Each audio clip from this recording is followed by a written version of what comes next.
최근 해외 군사 전문지들이 일제히 한 가지 예측을 내놓기 시작했습니다. 한국이 결국 KDDX를 멈추고 다산정량용함급 이지스 구축함으로 바로 전력 증강에 들어갈 가능성이 높다. 그리고 그 배경에는 단순한 사업 지연이 아니라 지금 이 순간 동아시아 해역에서 벌어지는 거대한 힘의 충돌이 자리하고 있다는 분석입니다. 중국은 이미 055형 16척, 052D형 30척 이상을 배치하며 서태평양의 해상 공기를 뒤흔들고 있습니다. 외신들은 이 숫자를 보며 한국이 KDDX의 지연을 감당하기엔 주변국의 팽창 속도가 너무 빠르다고 경고했습니다. 그래서 그들이 제시한 한국의 현실적 선택이 바로 정조대왕급 추가 건조입니다. 특히 다산정량용함 진수 이후 공개된 한국조선업의 공정 데이터를 본 해외 분석가들은 더 노골적으로 예측하기 시작했습니다. 한국은 지금 바로 8,200톤급 이지스함을 다시 찍어낼 수 있다. 이 속도라면 중국의 구축함 증강세에 맞서는 유일한 방패가 될 수 있다. 그리고 미국의 시각은 더 현실적입니다. 미 해군은 알레이버크급을 연 3척 필요로 하지만 자국 조선 능력은 1.6척, 중국은 연 4척, 반면 한국은 동일급을 3년 반 만에 완성할 수 있다는 점을 알고 있습니다. 외신들은 그래서 한국의 선택이 미국의 전략적 요구와 정확히 맞물린다고 분석했습니다. 지금 해외 언론들이 공통적으로 던지는 문장은 단 하나입니다. 한국은 조용히 방향을 틀고 있다. 중국을 견제하기 위해 그리고 전력을 잃지 않기 위해 KDDX보다 정조대왕급이 먼저다. 이제 한국이 어떤 결정을 내리느냐에 따라 동북아 해양의 세력 균형이 완전히 달라질 순간이 다가오고 있습니다.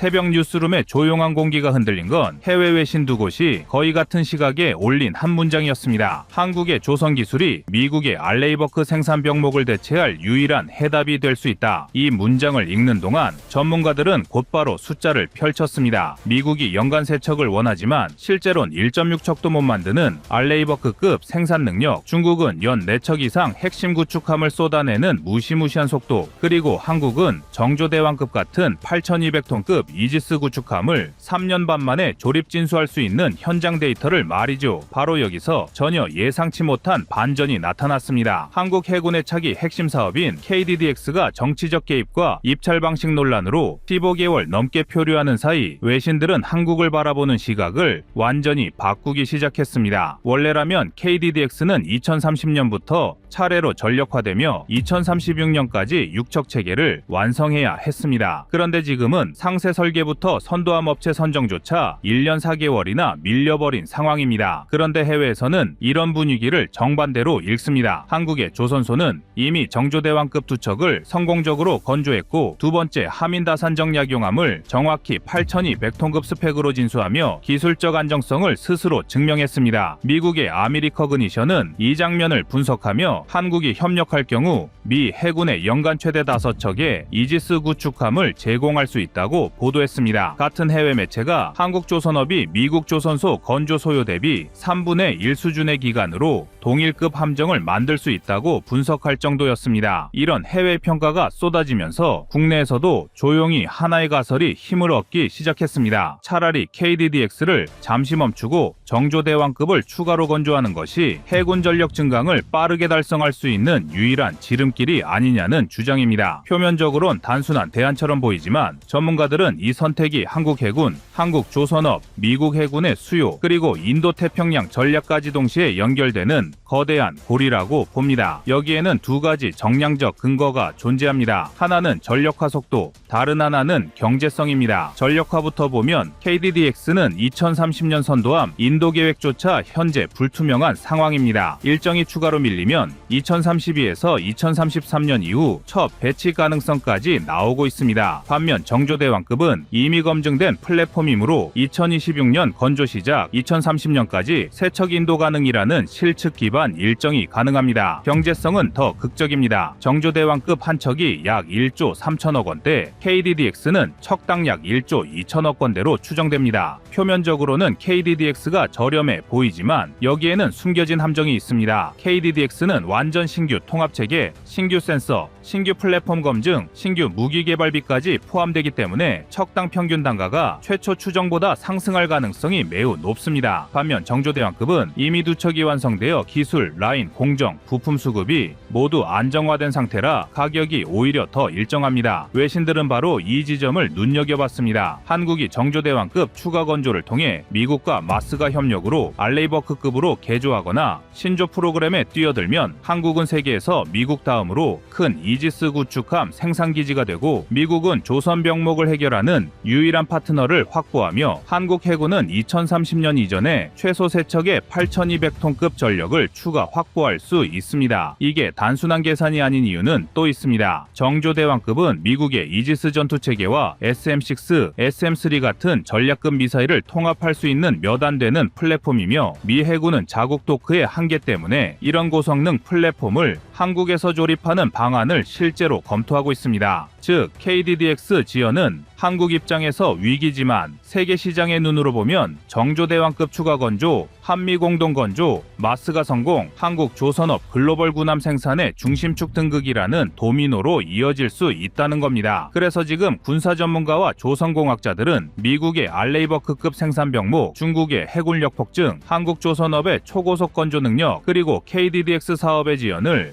하나의 방정식에 넣고 새로운 전략을 만들고 있습니다. 한국이 8,200톤급을 더 찍어내는 선택은 해군 전력 확보와 미국 동맹 강화, 조선업 세계 패권까지 모두 건드릴 수 있는 선택지가 되는 셈입니다. 그리고 이를 뒷받침해주는 결정적인 변수가 건조비 문제였습니다. 사실 정조대왕급은 덩치가 더 크니 비쌀 것 같지만 한국이 가진 평균 공정 단축률 28%, 조립 자동화율 30%대, 국산화율 80%대 같은 조선업 실적이 단가를 KDDX 대비 크게 차이나지 않게 만드는 현실적인 근거가 됩니다. 즉 외신이 말한 단 한 문장이 KDDX 표류라는 문제를 정조대왕급 추가 건조라는 해답으로 바꾸기 시작한 겁니다. 그리고 바로 지금 이 판단이 한국 해군의 미래를 좌우할 갈림길을 만들고 있습니다. KDDX와 정조대왕급을 둘러싼 논의가 더 복잡해지는 이유는 단순한 전력화 속도 문제가 아니기 때문입니다. 수면 아래를 들여다보면 훨씬 더 구조적인 데이터들이 숨어 있습니다. 업계가 가장 먼저 논의하는 것은 건조 안정성입니다. 현재 KDDX에 들어가는 핵심 기자재 중 42%가 신규 개발 품목, 21%가 재설계 품목, 기존 플랫폼에서 그대로 가져올 수 있는 품목은 절반이 채 안 된다는 점입니다. 이 구조는 개발 과정에서 최소 28에서 34개월의 기술 검증 지연 가능성을 가지고 있습니다. 반면 정조대왕급은 두 척 건조 과정에서 2,800여 종의 부품이 이미 검증을 마쳤고 조선소는 해당 부품의 조달부터 시작해 정비와 공정 순서를 전부 데이터베이스화해 놓은 상태입니다. 이 때문에 기술 리스크 차이는 더 뚜렷합니다. KDDX는 전투체계와 레이더가 모두 신규이기 때문에 체계 통합 과정에서 최소 1,500에서 1,800회 수준의 종합 기능 시험이 필요하다는 내부 자료가 있습니다. 반면 정조대왕급은 이미 구축된 체계에 대한 약 600회 내외의 기능 시험만 진행하면 되기 때문에 테스트 리스크가 절반 이하로 떨어집니다. 경제성도 업계가 조용히 계산하는 매우 현실적인 문제입니다. KDDX는 척당 약 1조 2천억 원으로 예상되지만 신규 플랫폼의 통합 리스크와 일정 지연을 감안하면 실제 척당 총사업비는 1조 4천억에서 1조 5천억 원 범위까지 상승 가능성이 있는 것으로 분석됩니다. 반면 정조대왕급은 대량 공정에서 단가가 오히려 떨어지는 구조입니다. 1번함 때보다 2번함이 약 8% 저렴, 3번함부터는 공정 안정화로 척당 단가가 최대 12% 추가 절감이 가능합니다. 업계 내부 자료에서는 공정 자동화율을 조정하고 기존 도크 활용률을 높이면 척당 가격을 1조 2천억에서 1조 3천억 원 범위까지 묶을 수 있다는 분석도 나옵니다. 즉, 더 큰 배가 훨씬 더 비싸다는 공식은 한국 조선업의 효율 앞에서 깨지는 셈입니다. 전략적 리스크 또한 두 함급의 격차를 만든다는 점도 중요합니다. KDDX의 레이더는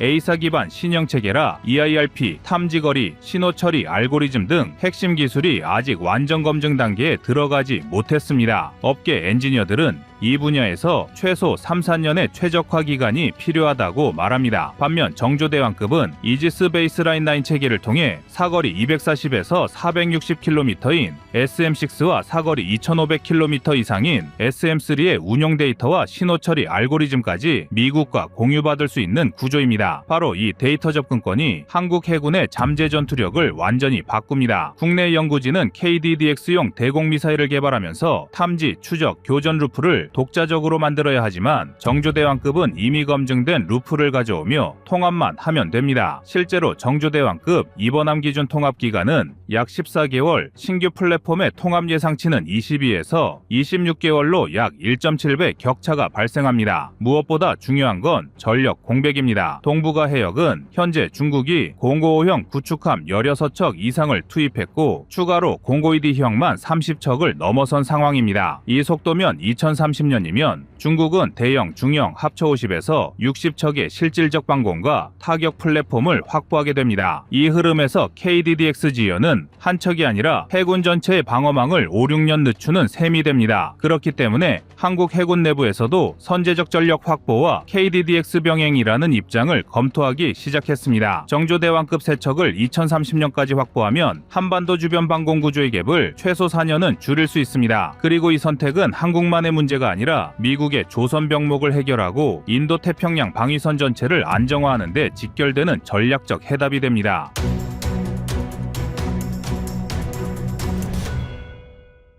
다음은 25년 8월 1일 마스가 프로젝트란 무엇인가 영상입니다. 미국이 중국 해군력 추월에 목을 매는 지금 한국은 마스가라는 이름의 거대한 조선 방산동맹 카드를 들고 트럼프 백악관의 문을 두드렸습니다. 이 계획은 단순한 투자 제한이 아니라 미국이 잃어버린 조선 패권을 한국식 스마트야드 기술로 단숨에 되살리고 그 여력으로 태평양 해상에서 중국을 견제하도록 설계된 일종의 산업형 항모전단입니다. 한미 양국이 합의한 1차 패키지 규모만 1,500억 달러로 우리 돈 200조 원을 돌파했으며 필라델피아, 걸프만, 롱비치에 새로 깔릴 스마트 모듈야드 세트와 이미 한화가 1억 달러에 인수한 필리시비아드 업그레이드 자금이 핵심 축을 이룹니다. 이 패키지는 건조, MRO, 교육의 삼두마차로 구동됩니다. 그럼 마스가 프로젝트를 더 자세히 들여다보겠습니다. 첫째, 새 조선소 2곳과 기존 야드 1곳을 완전 자동 용접 라인으로 재편하여 연 24척 이상의 MR탱커와 길버트급 LPD를 동시에 찍어낼 수 있게 설계됐습니다. 둘째, 숙련 인력 3만 명을 5년 안에 길러내기 위해 K조선소가 10수년간 다듬어 온 블록 모듈 교과 과정을 현지 커뮤니티 칼리지와 합작해 영업한으로 이식합니다. 셋째, 미국이 당장 필요한 건조보다는 더 시급한 군함 개보수를 위해 한국 해군 3함대 정비 데이터와 HD 현대의 LNG 터미널 원격 관리 AI를 통째로 넘겨 화물선부터 버지니아급 잠수함 보급선까지 원스톱 유지, 보수를 지원하게 됩니다. 이런 구조적 변화가 가능한 이유는 미국 해양법상의 장벽이 서서히 무너지고 있기 때문입니다. 미국산 인정 조건을 충족하려면 재료, 부품의 55% 이상을 자국 또는 자격 국가에서 조달해야 하는데 이번 협상에서 한국산 강제와 극저온 탱크 시스템을 퀄리파잉 매터리얼로 인정받을 수 있는 예외 조항이 초안에 삽입됐습니다. 그 결과 한국 철강사가 1년에 최대 200만 톤의 후판을 직배송할 관세 통로가 열리고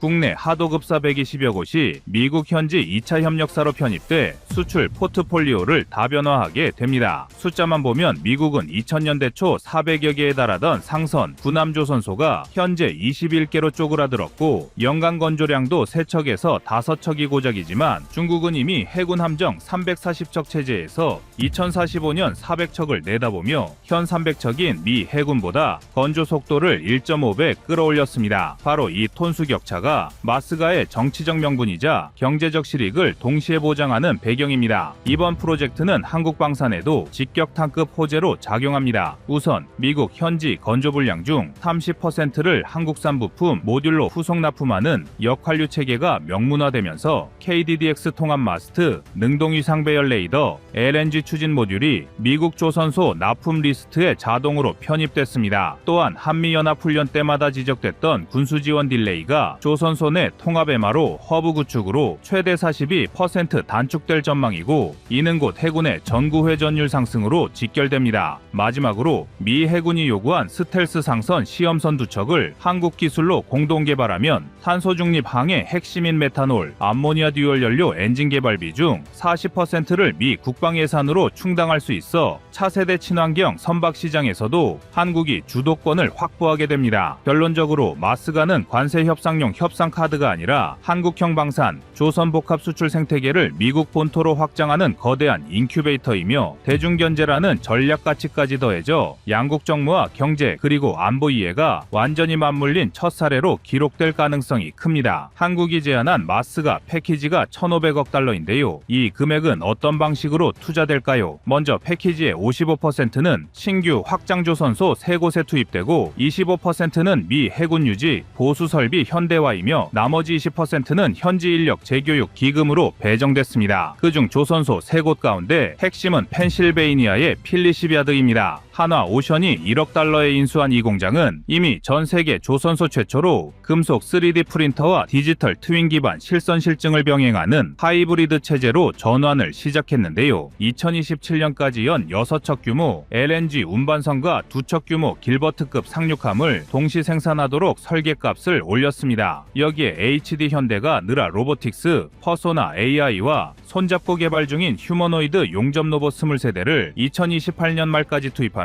용접 공정당 인력 투입 시간이 최대 38% 단축될 것으로 예측됩니다. 현재 미국이 상선, 군함을 합쳐 연간 5척 남짓 건조하는 상황에서 이 물량 증가는 단순한 생산력 확대가 아니라 태평양 함대 증강 일정의 병목을 해소하는 전략적 의미를 갖습니다. 이뿐만이 아닙니다. 마스가의 두 번째 축은 역환류 공급망입니다. 계약서 부속 서한에는 미국산 55% 규정을 충족하되 철강, 극저온 탱크, 고만강강, LNG, 연료계통 등 4가지 품목은 한 미공동 조달로 인정한다는 조항이 삽입됐습니다. 이에 따라 포스코, 현대제철은 연간 최대 200만 톤의 후판을 필라델피아와 걸프만으로 직송할 항로를 확보했고, 부산, 창원 소재 2차 협력업체 120여 곳은 퀄리파잉 서플라이어 자격을 받았습니다. 국내 업계는 미국 수출이 전체 매출의 12%에서 19%로 상승할 것이라 전망합니다. 세 번째 축은 인력입니다. 미 상무부 통계에 따르면 미국 조선업 종사자는 1980년 110만 명에서 2023년 9만 7천 명으로 급감했는데, 마스가는 2025에서 2030년 사이 현지 숙련공 3만 명을 양성하여 공백을 메우겠다는 목표를 제시했습니다. 교육 프로그램은 울산, 거제조선소의 블록 모듈 교과 과정을 영어판으로 변환해 펜실베이니아 커뮤니티 칼리지에 이식하고 28주 완성 코스로 매년 6회차씩 진행합니다. 이 중 30%는 미 해군 해병대 전역자를 우선 선발해 군사, 민수, 양용 기술을 교직화하는 구조입니다. 마스가가 한국 방산에 미치는 직접 효과는 크게 3가지인데요. 먼저 필리시비아드와 갤버스턴 신설야드가 2032년까지 건조할 MR 탱커, 해군 보급함, 상륙함 124척 가운데 31%는 한국산 모듈 부품을 현지로 역환류에 조립하는 형태로 계약됐습니다. 이때 적용되는 모듈은 KDDX 통합 마스트, 엘센 기반 탄도미사일 방어 체계, 한화의 쌍안형 에이사 레이더 등 고부가 설비라서 단가가 높습니다. 두 번째는 한국 해군이 가진 3호함대 정비 데이터베이스가 미 해군의 디지털 유지, 보수 플랫폼에 탑재되면서 향후한 미 연합훈련에서 부품 공수가 가능해집니다. 이렇게 되면 함정 회전율을 42%까지 단축할 수 있습니다. 그리고 이것이 가장 중요한데요. 바로 한국이 스텔스 상선을 시제선으로 2척을 한 미 공동으로 개발하기로 하면서 엔진 개발비 40%를 미 국방부 예산으로 충당하게 됐습니다. 이로써 한국조선업이 그간 연구비 부족으로 지연되던 친환경 추진 기술에서 일거에 브레이크를 해제할 수 있게 됐습니다. 물론 장밋빛 시나리오만 있는 것은 아닙니다. 미국 내 조선 단가가 한국의 1.8배, 중국의 2.3배에 달하고 미 철강업계의 로비로 인해 바이 아메리카 조항이 언제라도 강화될 가능성이 있습니다. 또 GAO가 지난달 발표한 보고서는 미국 조선업체 153곳 가운데 36곳만 180m 이상 선박을 건조 수리할 설비를 갖췄다고 지적했습니다. 즉 설비 확충이 예상보다 느리면 한국 기업 기업의 투자 회수 기간이 길어질 수 있습니다. 여기에 삼성중공업, HD현대가 현지 합작사를 설립할 경우 자사국 내 협력사의 일감이 분산되어 국내 고용이 감소할 수 있다는 우려도 제기됩니다. 이 문제를 해결하기 위해 산업부는 국내 생산 마더블록 60% 룰을 도입해 핵심 블록은 한국에서 제작 후 미국 현지 조립 방식으로 일감을 분배하기로 했습니다. 마지막으로 경쟁자 중국을 견제할 수 있습니다. 중국은 이미 2025년 기준 전투함 395척, 2030년 435척 체제를 공언하고 있으며 자국 조선소가 연간 상선 1000만 GT 이상을 찍어내는 폭주 상태입니다. 따라서 한국이 미국과 손을 잡고 친미 공급망을 완성하면 중장기적으로 중국 발주 물량 일부가 한국, 미국으로 이동하면서 한 중 조선 점유율 격차를 최소 3%포인트 줄여줄 것이라는 전망이 나옵니다. 이렇듯 마스가는 단순한 관세 협상 카드를 넘어 한국 조선 방산의 기술, 인력, 자본이 미국 본토와 직접 맞물리는 최초의 복합 생태계로 자리 잡고 있습니다.